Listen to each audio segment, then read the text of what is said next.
Good morning. My name is Bert Saunders, Collier County Commissioner from District 3. I want to welcome everybody here. I want to start off by just simply saying that we've all experienced the impacts of loud noise from modified mufflers, sometimes sitting at a restaurant, sometimes on the road, but also for thousands of our residents in their homes and on their lanais. Mary Tagan decided to do something about it. She started Quiet Florida. She sought a noise task force. She sought stepped-up law enforcement, and she's proposed changes to Florida statutes to make law enforcement more effective in dealing with loud noise from modified mufflers. I'd like to introduce Commissioner Dan Caldwell from District 2 to talk a little bit about law enforcement issues and the need for changing some Florida law. He has a unique perspective, having served as a sheriff for many, many years in Collier County. Dan? Thank you, Commissioner. I'm Daniel Caldwell. I'm Collier County Commissioner with District 4 here in Collier County. And Commissioner Saunders is correct. We went to Tallahassee this last session, and we spoke with our people up there to get some amendment maybe attached to the original statute that's already in existence. And my part was, from my background, I tried to speak about we have a statute already in place that deals with our car radios and excessive noise coming from car radios outside of a vehicle. And it's basically the plain audible rule. And it's worked. You know, this legislation, the state has put this language in the statute and has worked in the past to give the officers the ability to have the probable cause or reasonable suspicion to make an investigatory stop.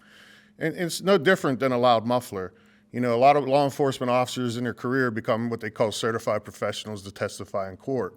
And I see a lot of the officers now, when they are faced with this statute the way it's written now, is they're being challenged that they're not a car mechanic or things of that nature.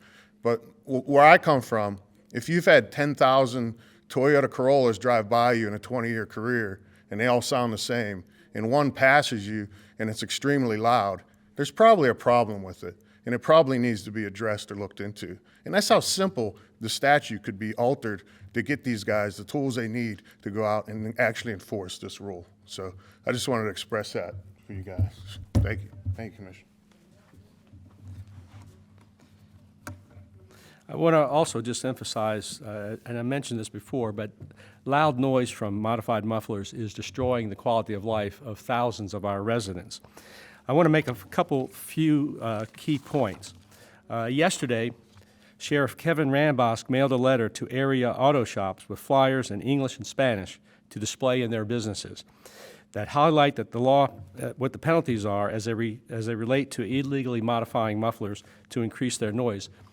Also, starting today, the partnering agencies of the Noise Task Force will be doing a 3-month coordinated social media campaign to raise awareness to the noise issue and to educate drivers on how much they will pay if they continue to drive with these illegally modified mufflers. It's $313 for the first offense, and it's $613 for the second offense. As stated in the flyers, get caught modifying or get caught driving a modified muffler makes no difference. You'll pay the modified fine. Mary Tagan has stepped up to deal with this noise problem, and it shows what one person with passion can do to accomplish. It's difficult to say no to Mary, and it's my pleasure to introduce Mary Tagan. Thank you, Commissioner. Good morning, and thank you for everyone being here. As Commissioner Saunders said, my name is Mary Tagan. I'm a registered nurse, president, and founder of Quiet Florida.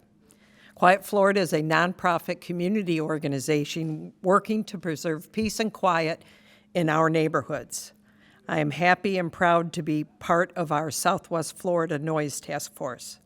I am also on the Scientific Advisory Board for Quiet Communities, which is a national nonprofit out of Massachusetts, working to quiet the noise from multiple sources, such as aircraft, modified exhaust, and more. Modified mufflers and loud exhaust are illegal and create intrusive noise. According to the Environmental Protection Agency, noise pollution is a public hazard.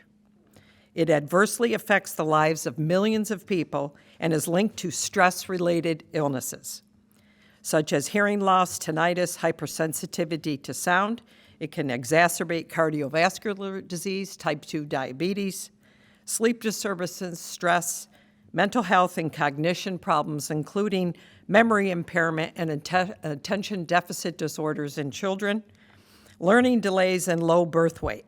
Also, people who suffer with PTSD are extremely vulnerable, like our veterans.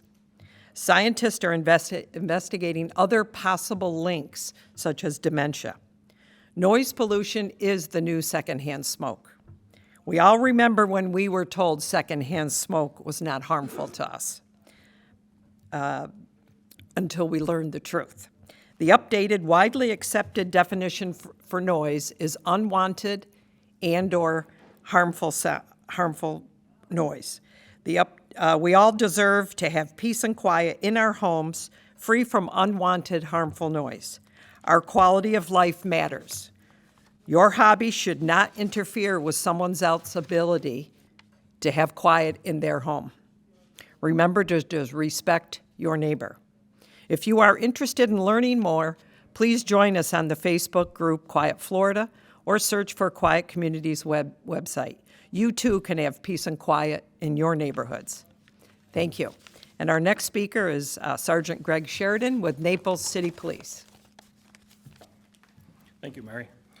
I'm Sgt Greg Sheridan with the City of Naples Police Department Special Operations Bureau. We are proud to be the founding member, one of the founding members of the Noise Task Force. The Naples Police Department, along with our county sheriff's partners and the Florida Highway Patrol, have always been at the forefront of traffic safety, which includes quality of life issues such as the excessive noise coming from motor vehicles. During COVID, the police department, due to several vacancies, had to reassign the entire traffic unit back to road patrol to ensure public safety. Unfortunately, we were unable to adequately address traffic concerns of our citizens. This year, however, the traffic unit has been reactivated and we'll be able to resume our pursuit of traffic safety. As Commissioner Saunders stated, we're currently in the education process of our campaign.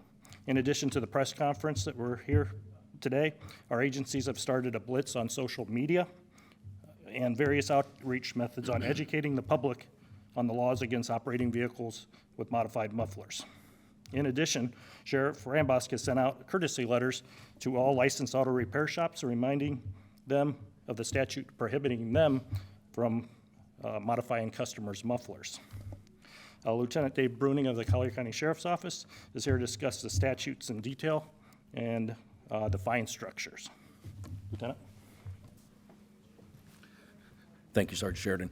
My name is Lieutenant Dave Bruning with the Collier County Sheriff's Office Traffic Bureau. The statute is clear.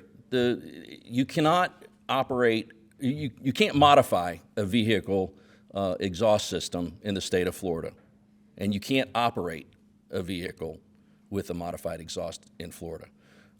It's pretty simple. The fines are steep. As Commissioner Saunders stated, the first offense is $313. Second and subsequent offenses will be $613. Our goal is to keep Collier a safe and quiet place to live.